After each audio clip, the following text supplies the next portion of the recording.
G'day legends, I'm Eric Grothe Jr. I'm Eric Grothe Sr. And this is the very first webcast of the Undergrowth. Usually we do an audio, but today we've decided that we're going to film it from now on. So not only do you get to hear our annoying voices, you get to see our ugly fat mugs too. And it's going to be filmed in panoramic 3D, so you'll see this big fat soccer ball head coming out at the screens. The kids will go up to the screen and kick it. Yeah, it's like a big soccer ball ham head, which is actually a compliment because a lot of people like ham. So thanks for that. Don't take offence to that. So what have we got coming up? We've got James Phelps from the Sunday Telegraph dropping in to talk some stuff. We have Wade Graham from Cronulla, the second rower. He talks some footy. Yep. And we have a fitness section for with Daniel Grothe, Boogie Fit, talking my about younger some brother fitness and stuff. your youngest son. Yep. He's going to come on and talk about fitness in general and little health tips here and there. And yeah, Wade Graham, passionate fella, and James Phelps from the Sunday Telly is actually going to reveal some secrets exclusively for the Undergrowth. So guys, we're on Facebook, Twitter, Instagram, YouTube, all under the Undergrowth banner. And we'd love it if you guys left some comments and let us know your thoughts, and we'll do our best to accommodate and get back to each and every one of you guys. Thanks very much, guys. We're going to have a massive season. We can't wait. So happy the footy's here. Sick of watching cricket. Let's rip in, legends. How you going, Dad? I'm good. How are you? I'm very well. You look very fit and healthy. Well, thanks. I've been trying to stay fit and healthy, but I watched a documentary on Sunday night about sugar in food, and I thought straight after that documentary I would start my no sugar diet. Yes. Did that really well yesterday. I got here today to shoot the Undergrowth with you. First episode. First episode. Undergrowth in this TV. wonderful studio, and you offer me a bowl full of snakes and party mix lollies. What? That's not... Your shitty willpower has nothing to do with my generosity. Okay, if you know I've got shitty willpower, why would you throw that in front of me? Because I brought it here for everyone who's here helping. There's all people behind these cameras who are helping us out here today because it's our first episode of filming Undergrowth TV, and I thought I'd supply them with some little treats and bits and pieces. Well, what about supplying us with asparagus leaves or something? Or you're going to pick at an asparagus leaf. Well, put it in between two snakes or something, it'd be nice. Yeah, that's right, yeah. No, so I've basically just been a nice person and tried to, keep it fun and happy, and you've just shit on me. But well, thanks for moving up my sugar levels. Thank you. Yeah, so what else have you been doing, mate? Yeah, just not much. We've been playing a few gigs. We played a couple of weeks ago. Yeah, I seen you down at Club Cronulla. That was cool. Yeah, that was good. That was Jeez, good. I'll tell you what sounded the best when you played it was Evie. Evie. Oh, okay. Yeah. Come on, good. It sounded so tight, and you sang it. It's good range for you, that song. Cool, thank you. Sounds nice and punchy and big. And we actually got you got a gig coming up at Lennox Head on the 20th of March. Yes. Lennox Head Pub, I think it's called. Lennox Head Hotel. Yep. No, I look forward to that. That's a great pub. It's a great spot, and the legends up there, Trent Chapman, who works at the pub, and Big Greggy, who owns the pub. Yep. Two of the greats, and we're going up there for a Shake It Up Foundation, which is awesome, which is the foundation that helps out with the Parkinson's disease. That'd be awesome. Look forward to that. Actually, that's a little weekend away. What date's that? That's the 19th. 19th, 20th, 21st. March, yeah, that weekend. They've got a big cricket day on the Sunday, and unfortunately it's cricket, but we'll just be up there and support. You know what I mean? So absolutely. Yeah. Well, rugby league. How good is it? It's back finally. Look, I tell you, I'm sick of these reality shows, but now we'll get into the real reality and a bit of football people, buffy guys belting each other and running it up and tackling and all sorts of things. So I look forward to the first game Thursday night. Yeah, definitely happy that that's come back around because it was getting a little bit tough, the old summer TV, too much cricket for my liking. But why don't you like cricket? Why? I just don't know. I've tried because a lot of my friends play it, and I know I've got the utmost respect for, I would never stand and face a pace bowler or anything like that. But just, I don't know, they have tea breaks for crying out loud. That would have helped me in my footy days if there was tea Wouldn't breaks. That be good if there was a whistle and then all of a sudden someone brings out some Earl Grey on a silver platter? And especially straight after, when I ran out with the team, I used to be buggered when I got to my position. Yeah. And they have a tea break right then would be perfect. Just as you run out? Yeah, just after I run out, get in my position, tea break. Yeah, that'd be ideal, wouldn't it? It would have been good in the cold days, especially playing Canberra, down in Canberra. Oh, a nice warm cup of tea. Yeah, or a hot cup of soup. Lovely, I remember you saying when you played in England that before you ran on, you'd have warm soup to get the insides warm. No, soup was a training. After training sessions, we used to have cognac and alcohol? Port before a game. Before a game? A special port, yeah, it just warmed the whole body up. Oh, where's the media on that? It was fantastic. Imagine, I remember you told me you had about 4 or 5 beers once before a game and you said you felt rat shit.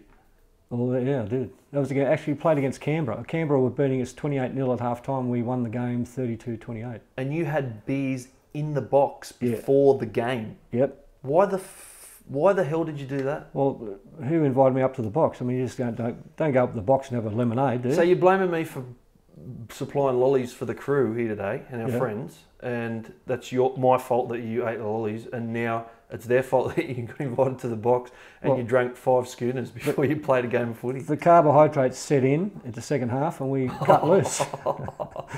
You're joking. I can't imagine anything worse before a game, running out and having that alcohol swimming around in your guts. Did you spew? It wasn't good. No, I had 4 beers. I was relaxed. It made me feel really relaxed. Of course it did, yeah. You actually, you know what, it'd take that edge off the nerves a little bit, wouldn't it? It did. Yeah, but you'd realise when you get out there pretty quick that after one run you're like, that was the biggest mistake of my life. I was buggered. When I ran on, I was buggered.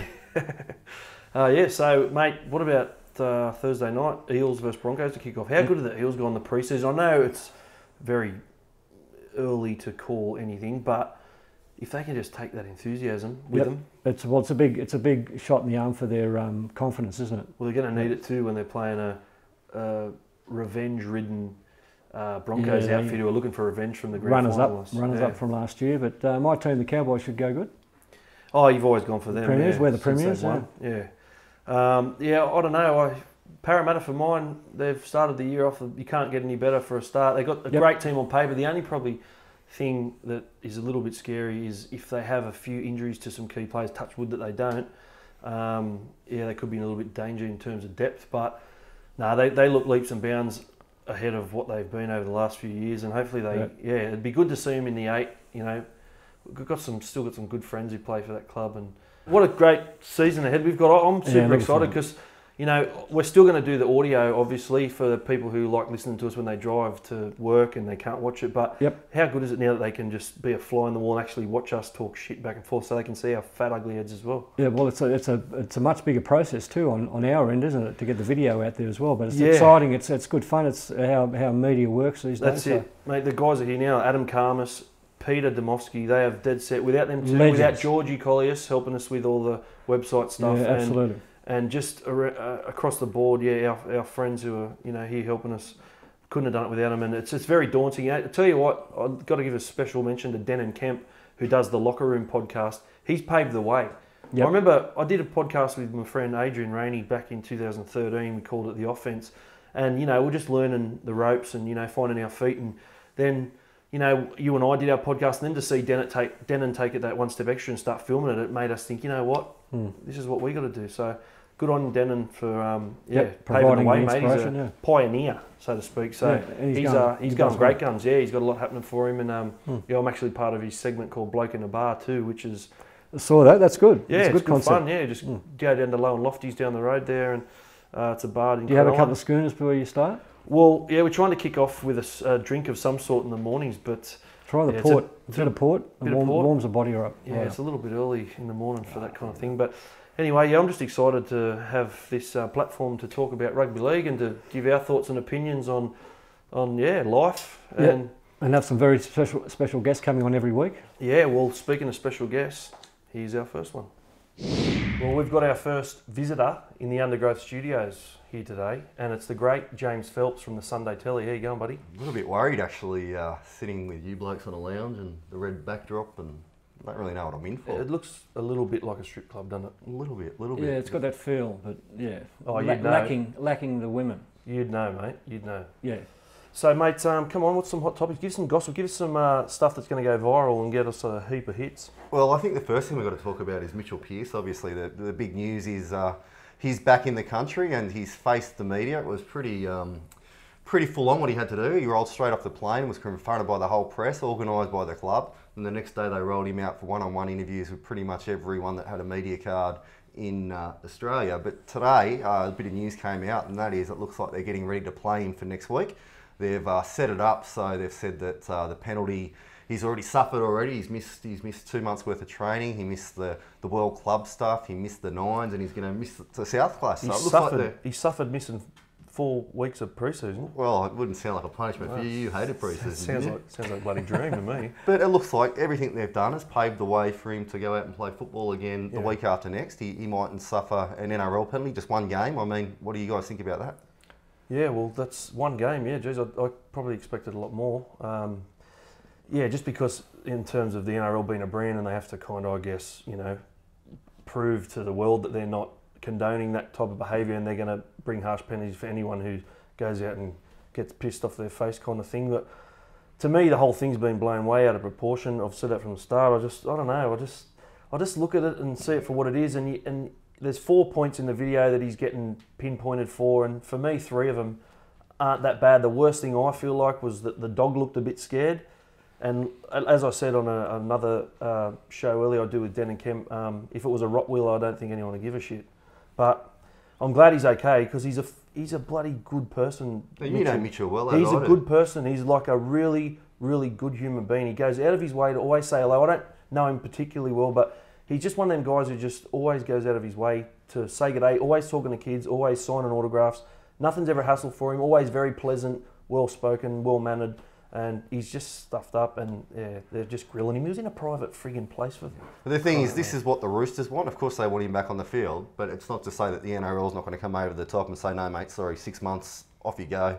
We're not happy. So that's still a possibility. Yeah, but this is what the Roosters have put out. So obviously they've all set it up so he can get back on the field. They've done all this media, all this intense stuff behind the scenes, and it's all set it up so he can come out and play football again for them. And I don't have a problem with it. And I mean, why should you be punished, be taken off the football field for something like that? I mean, if you head high someone on the field, fair enough, you're penalised from football, but it's not going to help him. Maybe the best thing for him is to play football for his head and for his welfare and to get on with the job rather than being hit off and kept on the sideline with the cameras on him. And yeah, I still spin out a bit that he went to rehab for alcohol.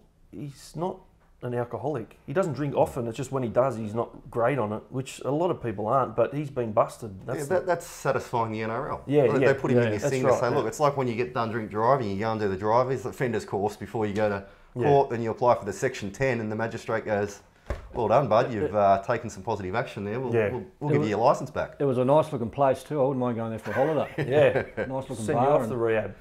But anyway, I think he should be back on the field. He's a good bloke, as you said. Champion. The first one to shake your hand in a dressing room, even if it's a losing shed, and say g'day. Yep. What he's done, I've seen a lot worse. So let him get back on with it. For me, it was. I thought the situation was over when the lady asked him to leave. I thought it should have been left alone then. But someone was videoing it and made it an issue. Then they played. He comes home on the plane, greets his parents, and they're great people too. And then all of a sudden they're showing the film again. They don't want anyone to see it. It's terrible to watch, but they show it. Yeah. Anyway, prime time, it's just ridiculous. It's full on. But that's how they get hits, I guess, the footage. And it's all about hits, is it? It's all about hits. Okay. Well, we've got footy this week. I mean, that's the big off-season story, and we've got some hugely interesting clashes. Now, first of all, to the Eels, you guys are obviously very keen to have a look at these new recruits, and it looks like that one of them might be there, Kieran Foran. He's struggling with hamstring problems, and he could be a late admission for that clash, which would pretty much see the Broncos come out as favourites. At the moment, it's pretty even with the new recruits and the buzz around town, but you suspected something like this about Foran already. Oh, no, I just heard Foz's hemis weren't great coming into Parramatta, and someone was joking saying they're a bit like beef jerky, his hemis, but it's not obviously that bad. Who's but Foz? You know him as Kieran Foz? Foran, mate. He's my mate. Foz. Okay, Fozzy. He's one of the greats too. Foz. He's a legend bloke. My ex-girlfriend used to have the biggest crush on him. Every time he'd come on TV, he's just got that Prince Charming look about him, And I've got a bit of crush on him too. But no, he's bloody awesome. It's just a shame that he's a captain and he's not going to. He might be running out this week to start off the season. But it's not a good start. But they're playing him at home, aren't they? It's at Pertek. Yeah, they are. Yeah, so that's a big loss if he doesn't play.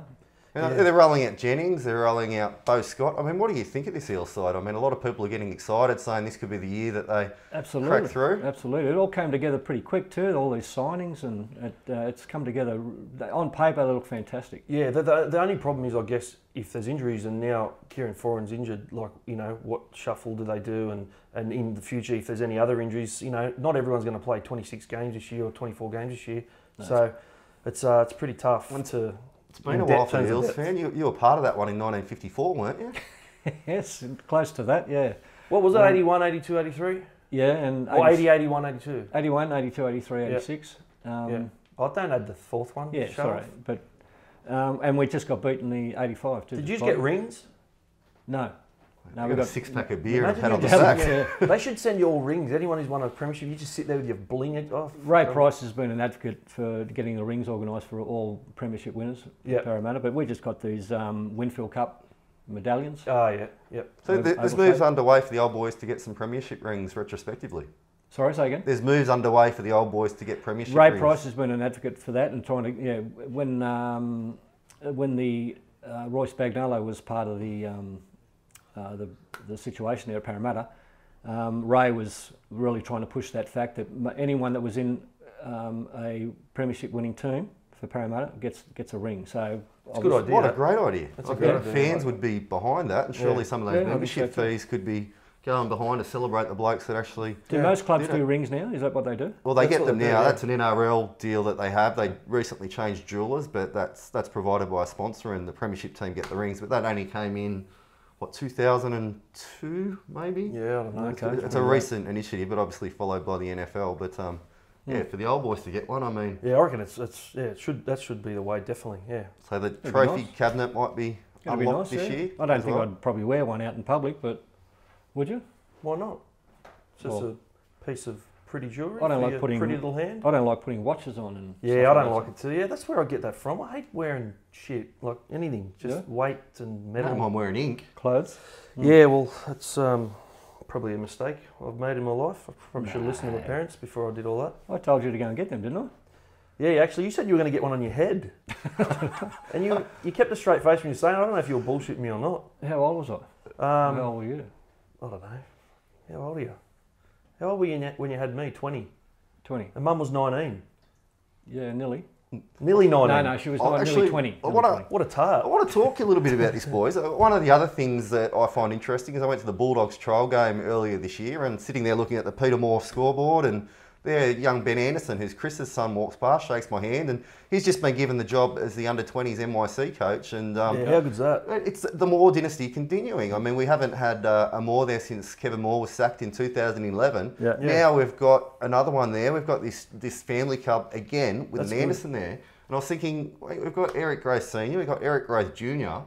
When are we going to have the next Eric Grothe in the NRL? Well, I could coach first grade. You could be my assistant. No, we need to play. You tried coaching. Yeah. You're too nice. I didn't like the fact that they had to run around the field and they got sweaty and a couple of them started vomiting and stuff like that. It just brought it all back to me, and I thought, no, I can't do this. Yeah. Like, how can you push that onto someone to do that sort of thing when you didn't like it yourself? Before I disappear, I'll give you some team news, and this one mightn't be named when the team lists come out, but I'm pretty confident that Chris Lawrence is going to be moved into 5'8" for the Tigers. Big clash this weekend. Wow.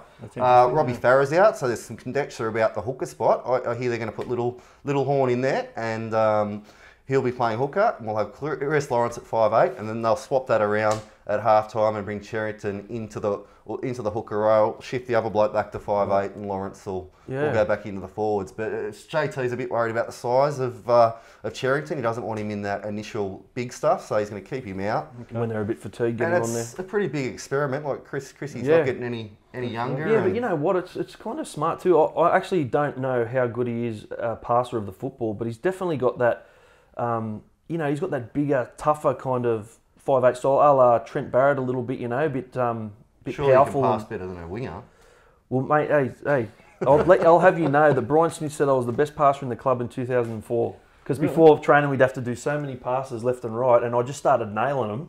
And I'd get to a game and they just go to the ground. And the year the Dogs won? 2004, yeah. But you guys came nowhere. I reckon Chris Lawrence, that's a potential winner there. If he's a good passer of football, I haven't seen enough of it to make a... Didn't he play a 5'8" a few years back? Yeah, he's played a bit of everywhere. He actually got brought up playing in the halves. I think he played Australian schoolboys at number 6. Oh, well. I can see why they'd be going down that route. Yeah, definitely. But I guess time will tell. He'd be great. Yeah, well, he's at centre. He was great on the edges and putting someone through. Yeah, absolutely. I think it's a good thing.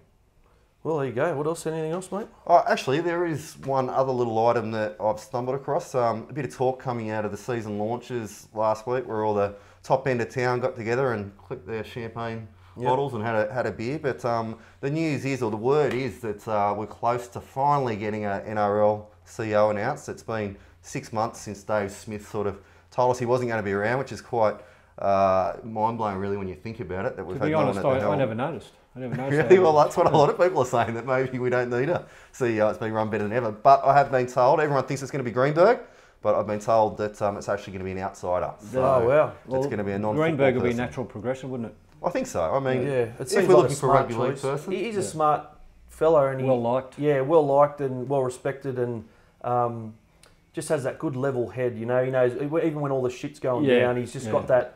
He tells the facts and he addresses the facts and moves on. He's good. You're damned if you do, damned if you don't. If you pick a footballing player that comes from football circles, there's always the politics going on. So he's a Bulldogs man. You can have other clubs that are going, oh, wait a minute, he's doing things to favour certain teams, and you take that in-house baggage with you, and you can never escape from that. Whereas if you get an outsider in, they don't have any of that baggage, but then they start calling players, who's Cameron Smith and Benji Barber, and you know, I mean, you've got to find something in between, surely. Mate, I went to it was a grand final. I might have been Origin night, and it was in a room, and Dave Smith was there, and there was me, Paul Harrigan, Adam McDougall, Matt Gidley, and a couple of these other big name guys. And you calling yourself a big name? I wasn't the big name. I was hanging around the big names. But when we all walked in, Dave Smith came up and said hello. Or we got introduced to Dave Smith, and he just said hello like he'd never known any of them before. And to me, that felt weird. But then I know it's a business. It doesn't have to be a footy expert or someone who knows. He's there for the business, but it just didn't feel right. It didn't feel right. Not knowing Chief Harrigan. He's like the face of the ARL back in the day. Like you're a big name player. How many letters in your name? You're a big name player, and I've got your same name, so it helps. Depends if you get senior and junior put in there together. ICGROTH. I get into nightclubs because of my last name, because of you. Thanks very much, mate. When I was playing in the 80s, some of the big name players were like Ed Solkowitz. Yep. Long name. Yep. Eddinghausen. Eddinghausen is big name. Why have we got onto this? Can you spell that? No. ETTINGHAUSEN, or is it AND ANDREY W. What are you talking about? Andrew. Randy, you just spelled. Anyway, we're getting off topic here. REUW. So I like the move with Lawrence. I like it. You? We'll see. I think it's a little too much experimentation for round one. He's thinking defensively, obviously, for the initial clashes in the middle, but I don't think he can go into a round one clash with a defensive mindset. The Tigers have to score points. I mean, we know that they can leak them, but they've got to score them. They've got to play. But all will be revealed. Yeah, experimental. True. Here we come this week too. It's so good that the footy's coming up. It's been too long. So absolutely, there's no individual bigger than the game itself. Yes, well said. And Phelpsy, mate, thanks very much for coming on. I've got to go do some work, boys. Thanks for the chat, and I'm glad that we kept our clothes on. And all the best. Yeah, got a bit raunchy there, the talk, but other episodes might turn into that. Who knows? Who knows? We'll just let it go and let it flow and see what happens. But no, thanks for coming on, mate. It's good. Cheers, boys. Thanks, mate. The first guest. One of my favourite segments from last year was What Twists My Nipples? Yeah, good segment. And we should continue it this year. And what twists your nipples? What twists my nipples? Well, actually, recently I was trying to, pamper myself after a shower and just get myself ready for the day ahead. And then there was just a random door knocker who knocked on the door and was asking for money for something. And it just gave me the shit. So I actually had a couple of cameras handy, and we actually captured it. Okay. Luckily, yeah. So let's take a bit of a look. All right.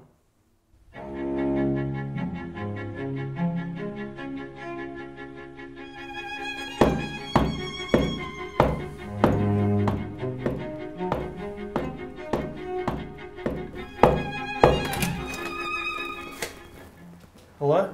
Hi, I'm Chindog from the Chinny Chin Chin Foundation. Would you like to donate to our cause?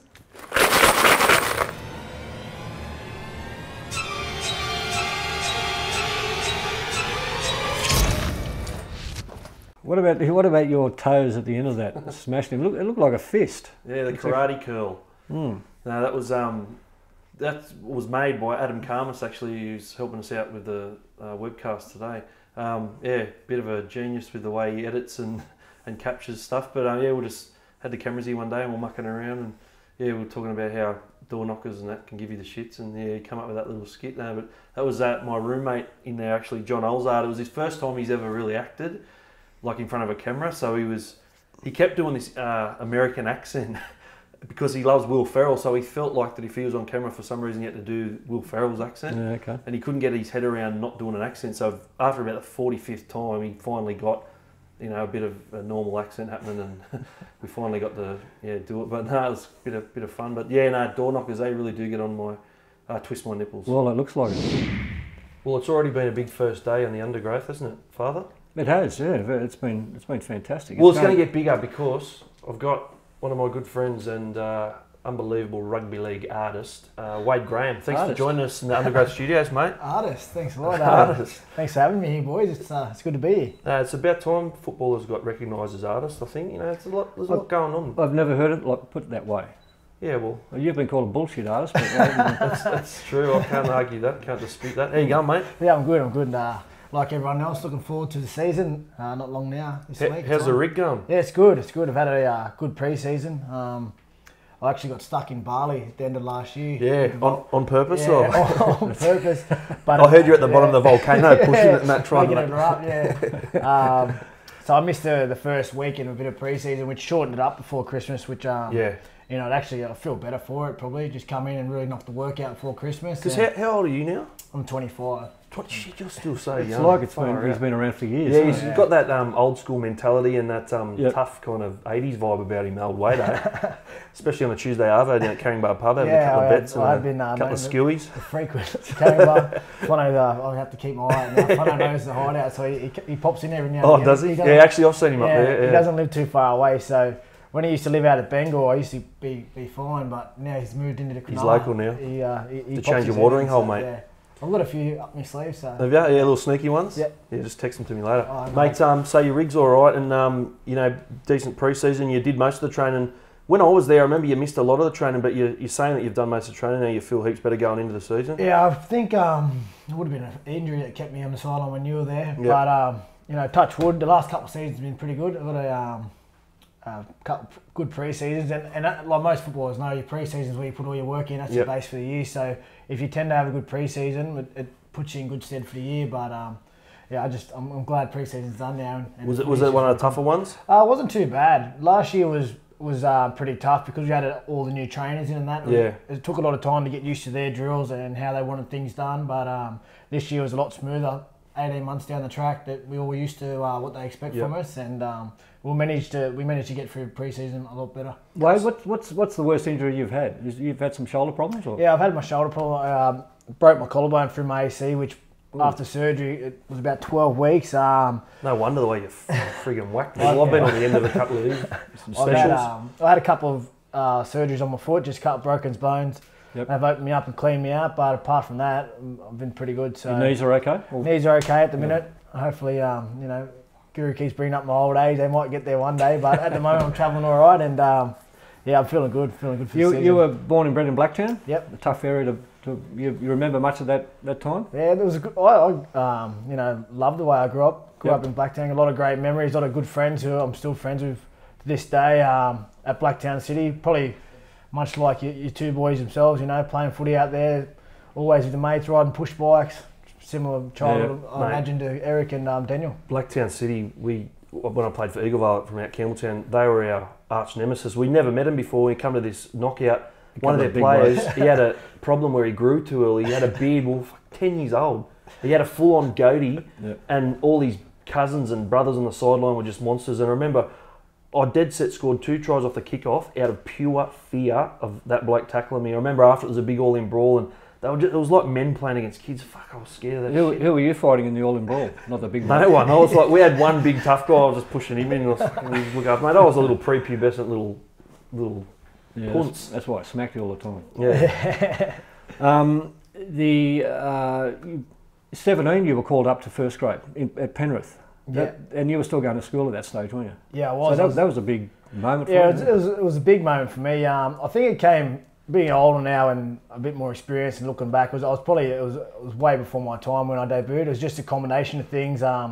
Penrith were kind of struggling at the time with personnel. There'd been some, Peter Wallace had gone up to Brisbane. Craig Gow had retired the year before, and they were really struggling in the halves. The combinations there. I think Luke Lewis was playing one half, and I'm not sure, he went through a number of partners.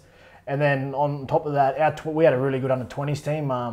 The likes of Michael Jennings, Tim Grant, Joey Paulo, who all debuted quite young as well.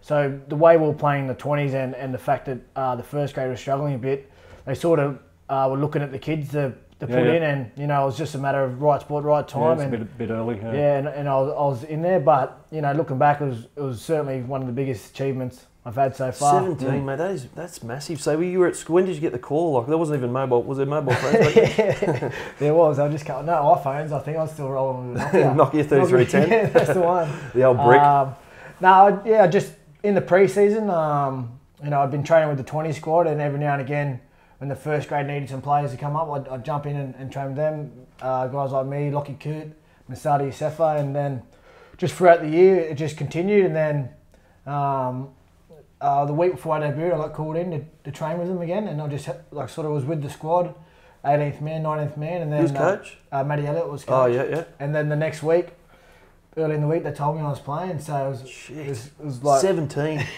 Were you shitting yourself or what? I was more excitement. Obviously, you know yourself. Yeah. I was shitting yourself. Yeah, when you first get told that you're going to debut, it's like all the years you dream of doing it, and then you finally get told you're going to that one moment. I remember I walked out, and the first person I seen was Lockie Coote, and he was the same age as me. And me and him were thick as thieves growing up, playing through Penrith. And then he took one look at my face. He goes, "You're playing this week." He knew straight away. And How good's that? It was so good. I was lucky enough he debuted the next week. Yep. So it was another thing we got to experience together growing up. And I remember the phone call to Mum and Dad. Mum was a bit worried, and Dad was pretty pumped and proud. And then we played on a Friday night. I remember I went to school on the Friday because I didn't want to hang around at home all day sitting around. Wow. It was supposed to be a secret. No one was supposed to know, but that's incredible. As you learn growing up, there's no secrets. It was around pretty quick. I got to walked into school and it was on the back page of the paper, so I just turned around and walked out, and then rang Mum, asked her to come pick me up, and then. Was that the last time you ever went to school? No, it wasn't. I finished. It was quite early. I debuted in about round 12, round 13, so I was midway through my HSC. Oh right, and it got a distraction. It got to the stage where I was like, I'd come this far, I wasn't going to just not finish my HSC. So after that, I worked around my training program. I went to school, did my work, got it done. That's incredible. Good. I didn't realise. Yeah, you were still going to school. And I remember that day clearly, reading it on the back page. I thought, how unreal is that? Yeah. Just imagining how you were feeling at that time. That's amazing. Mate, it was good. It was a combination of feelings, and I'll never forget it. Just that moment when it's something you've worked for your whole life and you've dreamed of, and then to get told you're actually going to be able to do it. Just that one moment, it's something. I'm sure you don't forget. You don't forget it, and I'll never forget it. That's very true. Yeah, it's something I'll never forget exactly where I was when I found out I was playing. But did you have any idea, any inkling whatsoever that you might be on the fringe of playing? Was there any? I know you were training with them and that, but did you? Obviously, you were shocked.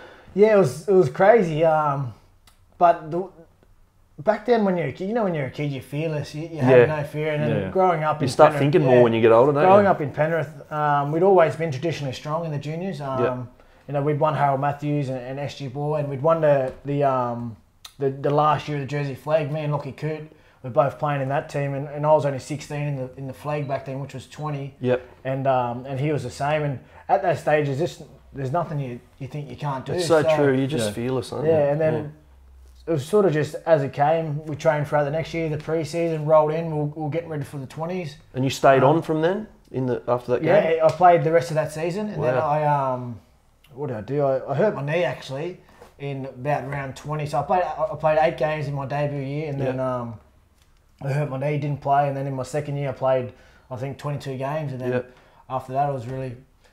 So that was would have been a big moment too. Then going from Penrith to the Sharks, that would have been a big decision for you too. Yeah, it was massive. It was quite hard the decision because at that stage as a kid, I supported Penrith growing up. You'd grown up in that area. 03, I was 13. I seen the Penrith team win the grand final. The likes of Presto and Gowie. Yep. Luke Lewis played there. Wes and Presto were untouchable that year, and just always wanted to play for Penrith. And then, as we know with the salary cap and what I just said before, with all the youngsters coming up as once, all of a sudden, the salary cap came into play, and they couldn't fit all the youngsters in at the same time. And I remember at the stage, Michael Jennings, Frank Pritchard, and myself were all off contract, and it was sort of out of us three. And at that stage, Jenko was just started playing Origin. Yep. Frankie Pritchard was obviously Frankie Pritchard, and then someone had to give, and unfortunately that was me. And that's the way footy worked. It was hard at the time. I was only 19, and you when you're that age, you sort of think the world's ending when something gets taken away. But what a good place to come to. Yeah, it didn't take long, but once I got down to Cronulla, there was obviously a few teething problems settling in down here. It was the first time I lived away from home, and in the Golden West, I didn't even know what a beach was. Well, there's a few teething problems out west too, with lack of teeth. So it's probably a nice change coming in and seeing some of the babes walking around Cronulla. Yeah, it was quite different to start with. But yeah, like I said, it didn't take long to settle in, and I haven't really looked back since. No, amazing, good stuff. No, it's good, mate. It's coming from the west, it's just having that growing up out the west too. You just have that passion and that that real love for it, which in inner city people don't really understand. But it's good. It's a good breeding ground for a tough footballer. Yeah, definitely. I couldn't change anyway the way I was brought up by my family and growing up where I did. I have so much respect for how hard my mum and dad worked to give us an opportunity to play footy, then footy on the weekend was just something we did with our mates, and then we get home from school and we play in the front yard, and then if it wasn't footy, it was soccer. If it wasn't soccer, it was something else. We're always outdoors. Cricket, competing. Yeah, there's a little bit of cricket. Not much cricket. Don't ruin this segment. Mate, so it's just an amazing story. I remember I played one of my earliest games against you at Penrith Park, I think. Penrith Park, yeah. Yeah, Parramatta, and my shoulder's still sore from it, trying to tackle. I remember the run. Was it at Penrith or was it at Paris State? We played you early a few times. I remember because I looked up and there was forwards, and like you were young and new, and I thought, I'll run at Wado, and I ran into him, and just good timing. I think my forearm kind of hit him like right in there, and it got him good, and it kind of made him a little bit weary. But I remember running through and then getting tackled and playing the ball, and I looked up and he was already back, like waiting to smash me again. And I remember my hand must have flicked your nose. You must have had a bit of blood or something. Might have been from a previous tackle, but I remember you were looking at me like you're dead. And I was like, how tough is this freaking kid? Like I was 105 kilos. Ran over this, young player, and he's just up ready to knock me head off again. I thought, fuck, I don't want to be knowing him in a couple of years. I'm his mate, So, no, I remember that. But, mate, you're talking before, you sounded passionate, like when you talk about, where you come from and how hard your parents and that work. Do you think about that stuff before a game? Like, I know, I used to play everything down a little bit, but before I'd run out, I'd think, people that you love are watching you and stuff like that, and you just kind of get that. It's like you're going to almost cry a little bit because you're so emotional, you know what I mean? Yeah, I do get that. I find it hard before when I'm running out not to smile. That's what's in me when I'm running out. I smile. That's fantastic. Because I love the game. I actually love playing the game, and it's hard sometimes when you get to obviously this level because you get caught up in all the other stuff, and you forget about the actual game itself, and you forget why you play it, why you originally started to play it, and then. I still get my old man comes to almost every game. My mum tries to get down when she's not working. I have 3 sisters, and they've got 4 nephews. They've given me 4 nephews now, and they all love their footy. So it's certainly over the last few years I've started to appreciate the game again, and just really be grateful and happy that we get to play the game. So mate, that's awesome. You got a good head on your shoulders. You were described to me by Daryl Broman, and as the best description of a football player. Last year we interviewed him for the finals. And he said that you reminded him of a player from the 80s because you've got a lot of sting in defence and you just keep your work for the 80 minutes and so forth. That was probably the best way I've heard any footballer described. You contribute that sort of growing up in that tough area, Blacktown, that you got that toughness about yourself? I think it all goes to my old man, how he taught me how to play the game, and probably his expectations were always different sort of to everyone else's expectations, and you know, when you're a kid, you only want to impress your old man. I feel sorry for you because you kind of hard to impress him. If I didn't score 4 tries a game, you just smack me in the back of the head, not feed me for dinner. Yeah, but that's like his expectations. You know, were sort of like that. And then as you grow a bit older, you realise what you are about, what you want to be known for. And I remember Peter Sharp. He's at Parramatta, Champion great assistant coach. Sometimes we'd rock up the train on Monday or Tuesday and be a bit under the weather, and we start ripping into the train, and he'd just start laughing at me, and he'd go, "Mate, you were born in the wrong era, mate." Okay. You were born in the wrong era. But I don't really read too much into it. I just try to go out there and rip in for the 80 minutes, and you know, that's to me what footy still is. You go out there and you rip in, and then once you're off, it's over. Absolutely. And Absolutely. you know, of course, in today's day and age, and with all the money and what other expectations on you, that there's a part of the game you have to, you know, the criteria you have to meet. But you know, the 80 minutes has never changed. The game has never changed, and it's still going to be that no matter what. That's it, mate. Well said. Well said. And mate, I know you've had a little bit of a taste, but do you have set goals? I know it's probably something I wish I did more, but do you have, say, you know, I want to play Origin this year?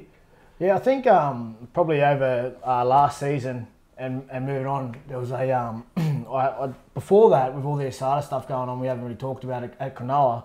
There was a lot of time where I wasn't setting goals. I sort of was just living week to week, really, not knowing where we were going, had no direction. It was a shit fight there. It was an absolute shit fight, and then so that transferred into us, not just the club, but as the players. And mate, we were just going week to week, not really looking forward to anything because that's what we're trying to get through. And it's only been since that period's ended that you've been able to, you know, look forward and go, oh right, well this is what I want to do again. This is what I want to aim for, and this is, as a club, this is what we want to do. So ever since that, I have been looking forward again and have been trying to achieve things, and certainly Origin's on that list. You know, I feel like I'm in a good position as a player now, and you know, at the right age where, you know, if it's going to happen, it's hopefully sooner rather than later. And you know, I know it comes down to just, you know, playing at a high level at Cronulla and playing that quality football week in, week out. And then if the opportunity arises, then hopefully I'll be ready to take it. My opinion is that you're in my team the last couple of years, definitely. 100%. It's just that when you look at the team and it's lacking something, you feel like it lacks that mongrel that, I'm telling you, I've seen Wado. I've been there on the sidelines watching Wado with ice on my knee. But it's controlled mongrel too. It's controlled. It's controlled. It's not just lost your head, psycho, ex-Blacktown, you know, crazy man tackle. It's like measured. I'm going to smack on a rim, and it's the best wax you can ever see. So how good would that be? Just some of the Queenslanders running out, you know, and him popping out of the line and just jamming them like that. That's what you need. But I'd love to see it. But mate, all the best, mate. Thanks so much for talking to us, legend. Yeah, thanks, mate. My first rugby league guest on the Undergrowth for the year. Thanks for having us, boys. Anytime, obviously, good mates with you and your family, and the legend of our game over here. I don't know how his namesake went, but thanks for having us, boys. It's good to be here. Champion, brother. Thanks, mate. Cheers, champion. Thanks, mate. You know what I don't give a shit about? Do you know? Oh, there's a lot of things. Well, this particular thing, the US presidential campaign.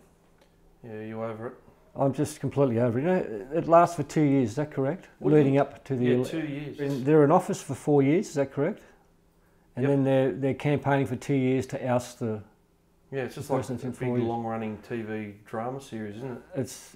It's very much a reality show, isn't it? So who gives a shit about the presidential campaign? I just can't give a shit about it one little bit. Who do you reckon's going to win? Trump? Everyone thought that was crazy to think that he would win it when it first started, but now he's built that much momentum and he's that left of field is crazy enough to maybe take it out. Isn't that scary to think that old roadkill head could possibly be the face of America? That's probably the only thing that I really like about Donald Trump is his hairpiece. I think it looked really good on me. You mind telling me what the fuck's going on with his hair? Like, is it coming down from the back over the front? Is it going from the side over? How's it work? Is it joined? I think it's a little bit coming from the back and then from the left-hand side going over to the right. Yeah. Something like that. It's like a bit of an intersection of hair all meeting at once. But it looks really good, especially in the wind when it's just blowing everywhere. How shit does it look when there's a slight breeze just blowing through it? It looks like my back in wind. The hair's just flowing. Oh, Donald Trump hair back. Anyway, that's who gives a shit about the US presidential election? I don't. One of the segments we're going to have regularly on the Undergrowth is a Boogie Fit, which is my son Daniel, who is a personal trainer, who's going to give us some healthy tips. Boogs, how you going? Good, mate. Thanks for having me on today. No worries. You're looking really fit and healthy. Thanks, mate. Did you train this morning? I did, yes. I did, yeah. I did some weights and a little bit of cardio. What cardio? I did weights today and then finished off with, I skipped for 25 minutes. Just straight? Yeah, I've seen you do that the other day. Minutes and then I'd be going after 10. 1 minute on, 1 minute off. You'd be going after one. Rowing. It's bullshit. Thanks, it's hard. I was trying to be nice. Yeah, my cards are a little bit tight, but I feel real good at the moment, so trying to train twice a day. So you're going to come on each week and do a little health tip, Yeah. like just for the average person who, Just for the average person, just keep it simple to begin with. Well, let's start with, okay, everyone, goes to bed and then wakes up in the morning. What's probably the best thing you could do, the first thing when you wake? Because I always think, like, okay, I'm supposed to have breakfast. What's the first thing I could do, maybe? So generally, when we go to sleep, obviously our body's resting, and the first thing we should do when we get up, obviously, so water. Just by having water, getting up, first thing you should do when you roll out of bed is just have a lot of water, and by adding lemon to it. Lemon juice? Lemon juice, yep. So I just squeeze half a lemon in my drink, in my water bottle that I have next to my bed, so as soon as I get up. And keep it room temperature, so it's not icy cold straight from the fridge, so you're not shocking your body straight away, because obviously you're just waking up. I mean, I get up at 4:30 in the morning. So that. Shit, water straight from the fridge. Get up at 4:30 in the arvo. Hurts me teeth and my head and everything. So by keeping it room temperature, you're not shocking your body, and it's straight into your bloodstream. Straight into your bloodstream. The vitamin C and potassium in. It's good to get the vitamins straight into your bloodstream. By having nothing in your stomach and starting with water, it's a good way to get your motor running. So lemon's got potassium in it. Not too much. I think there's about 30 to 50 megs of calcium and stuff in Potassium. Vitamin C. Vitamin C. In one lemon, one average size lemon. Yeah. So and then that just it speeds up your metabolism too. So it speeds up your metabolism. Yeah, I noticed with me, if I try to have a litre of lemon water in the morning, on the way to work. A litre. And then about half an hour later, I'll find that I'm just so hungry, and I'll have my first smoothie around about half an hour after that, which is probably about 5 o'clock in the morning. So it just gets your motor going, gets you up. Just feel like you're buzzing around, you've got more energy through the day. Yep. And it's better for when you go to sleep that night. It just helps you, because your liver's real active when you're asleep. So your body's obviously feeding. And when you're asleep, 6 to 8 hours or whatever you might sleep for, I generally get about 6. You're doing that, your body's got nothing in it, so there's no water or nothing, So by getting up, then the first thing you're doing is putting water in your body. That's good to know. That's good to know, because I'm very sluggish in the morning for the first 10-15 minutes. So if you're down one of those, so how much should it be? A glass full? Yeah, to start with a glass, but I'd try and get down a litre of water. So in between from here, I leave to go to the gym at 4:30. It takes me 5 minutes, so I'm just sipping on it while I'm driving, and then finish that, and then half an hour later I'm ready to eat. So, but I'll have my first green smoothie about half an hour after that, 45 minutes after that. And it's actually really good to get into the habit of doing that in terms of fat burning too, fat loss. Well, fat burning, yeah, and maintaining your weight, obviously, because you're speeding your metabolism up first thing in the morning. It's just like a car. If a car's running on empty, you need to put the good fuel and stuff in it. So by putting the good vitamins first thing in your body, it helps with everything. It just sets a good foundation. And the green smoothie, that's for another segment. We'll bring a recipe in. Yeah, so I'll be able to give you guys my recipe you wake up. You go straight, or you got a bottle next to your bed. Room temperature, lemon. How many? Half a lemon, squeeze it all in there. I hit snooze on my button once on my phone, and then I'll clear it, and I'll get up. First thing I'll do, my legs on the ground, and I'll have a lemon water. Even before you go to the toilet.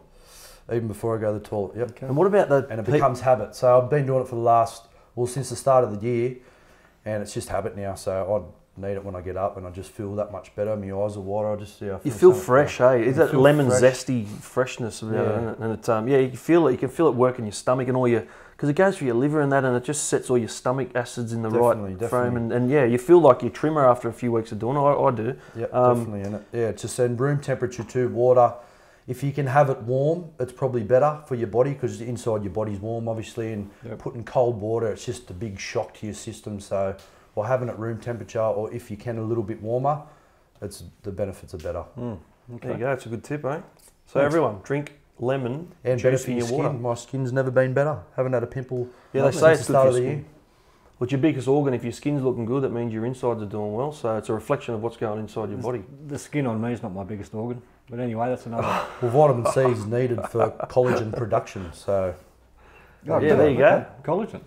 Yeah, lemon. It's pretty powerful. Eh? natural collagen. It's a bit of a production. superfood, isn't it? Didn't you play for Collagens once? I played for the Campbelltown Collegians, yeah.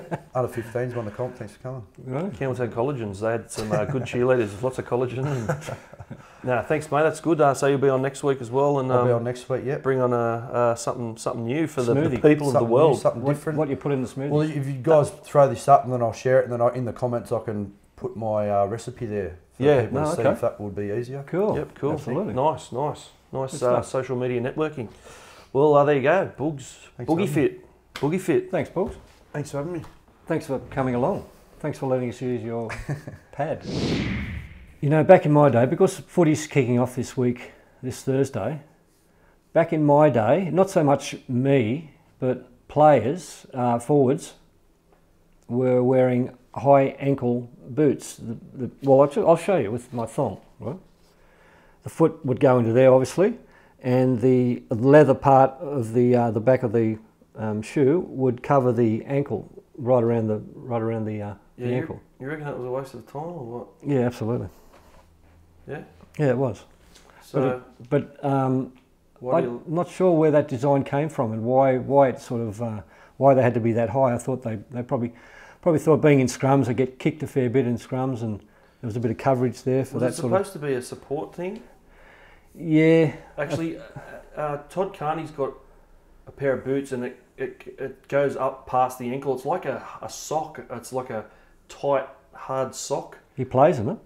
I think he did. I don't know how. I think it was a bit more of a gimmick thing, and it wore off pretty quickly because I haven't seen a lot of people take to them. But no, I remember them boots. I remember I actually had a pair because I remember you wearing them when back in the day, all the forwards wearing them when you were playing. Yep. And in about 2000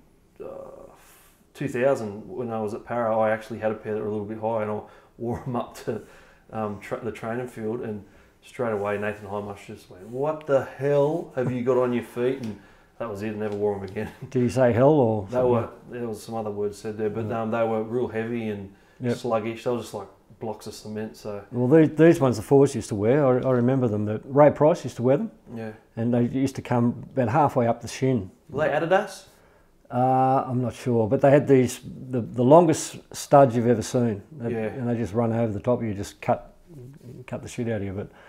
But when I came to Parramatta, when I started playing football, the cutouts were starting to happen then, but the forwards were sticking with that.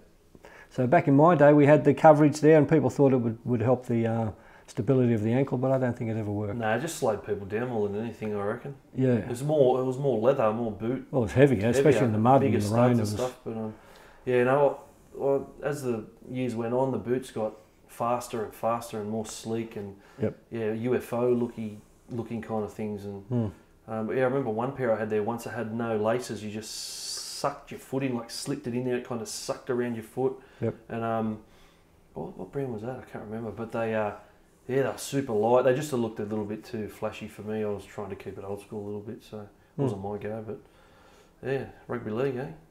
Back in your day. Yeah, it was. Dad, round one this week. How good is it? I know we're happy it's here, but let's go through the teams. I love this time of year because you don't know what to expect.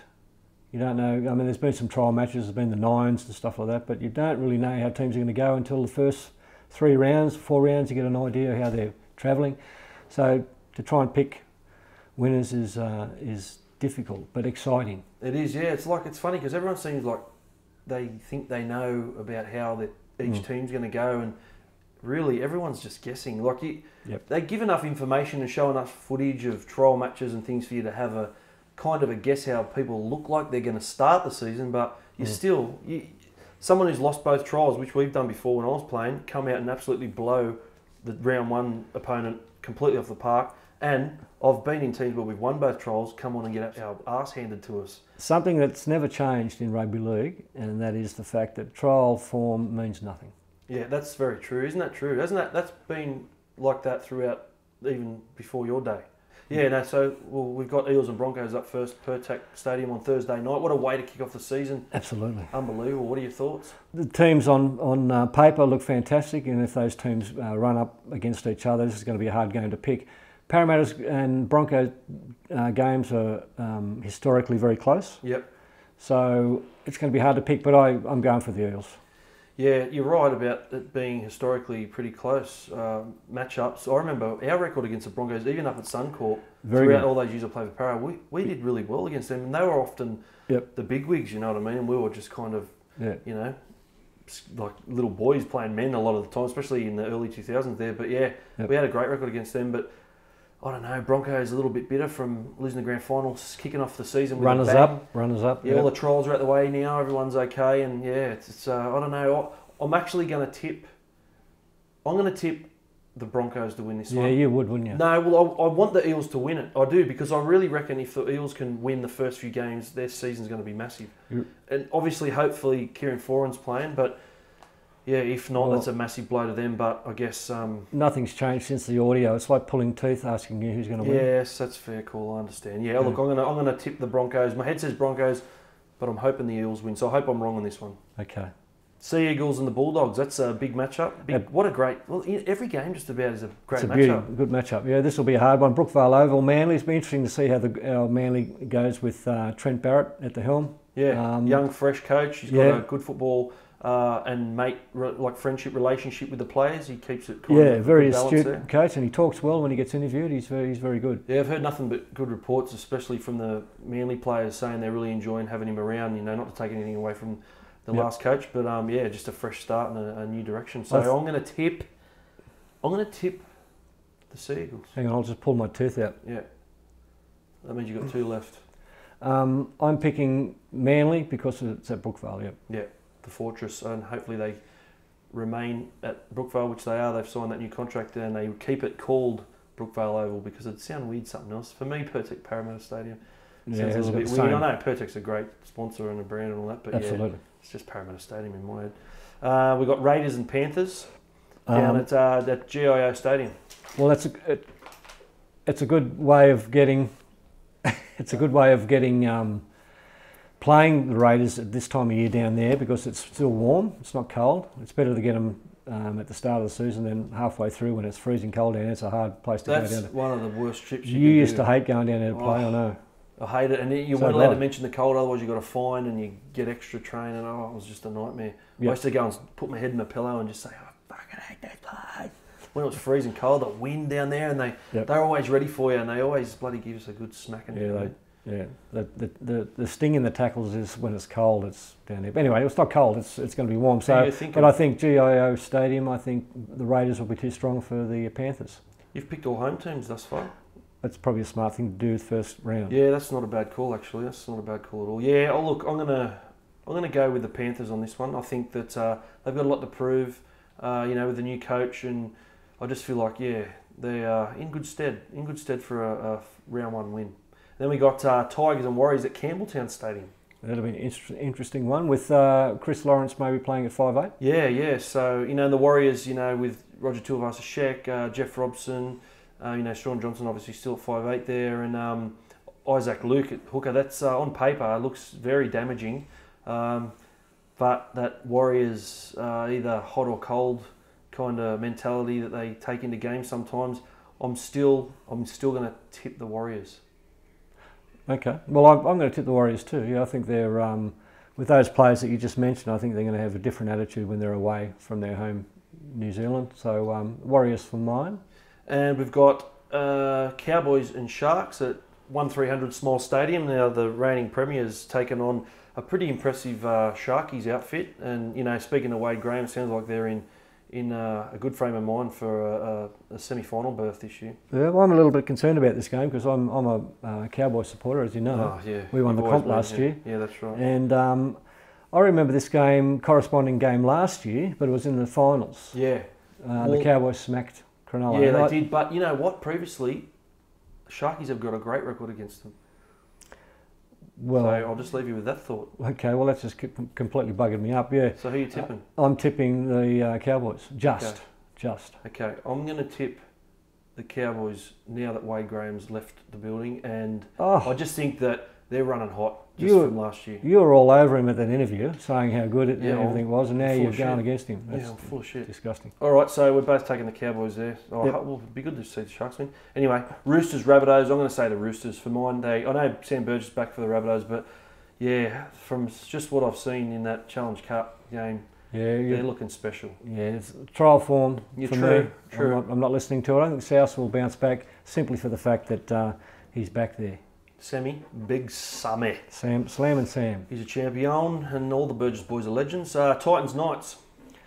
Well, who cares, basically? Yeah, no, that's not the right way. It's rugby league. Titans and Knights, I think it'd be interesting to see how Knights go.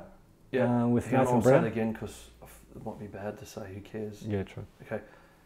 All right, Titans and the Knights. It'd be interesting to see how Knights go with Nathan Brown. Yeah, it would be. He's had some plenty of blooding over at in England. Yeah, Trent Hodgson's Did a really halfback too there. Yeah, he's got seen how different he half. slots into the fray. Yep, we'll see how that goes. I think Titans at home. Titans at home, Yep. Seabus Superstadium. For no particular reason other than it's at home. Okay, I'm going to run with the Knights. I think that everyone's backing them out. Also, yeah, you could say that about Titans, and because they're at home too, yeah, you raise a good point, but I'm going to stick with the Knights. I reckon they have a bit more to prove. Okay, well, I haven't got many teeth left, so... Yeah, I noticed that you didn't have many when you walked in either, but anyway. Storm and Dragons. Now, Well, that's a bit of a cracker. Is this the Monday night extravaganza? So that Thursday, Friday, Saturday, Sunday, Monday... It's just a plethora of is that rugby all league. year? Yeah. That's not all year. No, I think it's only the first few rounds maybe, Okay. but it's Wow. just it's rugby league, How isn't it? good's that though? Fantastic. Isn't that great? You can have If a you're a pizza. footy fan these days, you're laughing, aren't You you? can have a pizza every night. Sit down and watch the footy, mate. You fat mess. With a bowl of party lollies. Yeah, look, I'm just going to have to tip Storm on this one because I just feel like a few people, or a lot of people I speak to, are kind of writing them off for this year. Writing who off? Storm. Why would They just say their reign's over and they're done, but I thought from that all last year. reports, the big three, Slatsy, my old mate Slatsy, who joined us on stage for a bit of a sing song on the grand final of the footy show. Yeah. Grand finale of the footy show. Yeah, he was up there having a little sing song. He himself, Cameron Smith and Cooper Cronk are fitter than ever apparently. They've tapered their training. They've worked it out to be very specific to what they need to be doing, and I'm going to tip them to blow Dragons away. Yeah, well, you've still got those names you mentioned. You've still got those sort of players in your team, no matter how old you are. I think they're still in there with a chance. So I think Storm down there, they're very strong down there. Dragons are an improved team, though. Yeah, very true. Well, there you have it. There's the opening round of the Can't rugby wait. league. Oh, it's good, isn't it? Yeah, well, it all exciting. kicks off on Thursday night. So what a way to kick it off too. The Eels at Absolutely. Pertec Parramatta Stadium against the mighty Broncos. And what a way to finish it, Storm Dragons. And Yeah. everything else in between, it'll be speed. It's a plethora of rugby league, isn't it? Can you spell plethora? Plethora. Wrong. Plethora. Wrong. Well, what is it then? I have no idea. Yeah. Plethora. Anyway, Mm. well, there you go. That's it. Undergrowth. That's it then. Well, yeah, we've done enough. Wow, I think. okay, that's gone so I quickly. think we've given enough value to our supporter base. Yeah, absolutely. No, but it's good. It's it was fun. It's bit of head noise putting it all together, especially for our friends who are helping us out. Thanks again, Peter Domofsky. Thank you very much, Adam Karmas. Thanks to George Colliers, absolute champions. Wonderful people. Yes, the connection, the three-way connection there. They're bloody helped us out. So how can people get this link of Undergrowth? Well, obviously undergrowth.com. Yeah, well, undergrowth.com is our website, so you Yep. can get everything there. YouTube is our Undergrowth channel. Yep. It was just called Undergrowth, and we've got Twitter, Instagram, Facebook, all Undergrowth. My God, we're At connected. Undergrowth. We are so well connected. We're across the board. And yeah, follow us on all of those, and you'll be able to just keep up to date with everything we're doing. And guys, like I said, the more you share this and the more comments you leave, the more we can learn what you guys are after and what you like and what you don't like. And yeah, it's going to be a good year. Looking forward to it. Absolutely. Legends, thanks very much for watching the first visual episode, and welcome back to the first audio episode of the Undergrowth. We're looking forward to the rest of the season. Thanks very much, guys. Thanks, guys.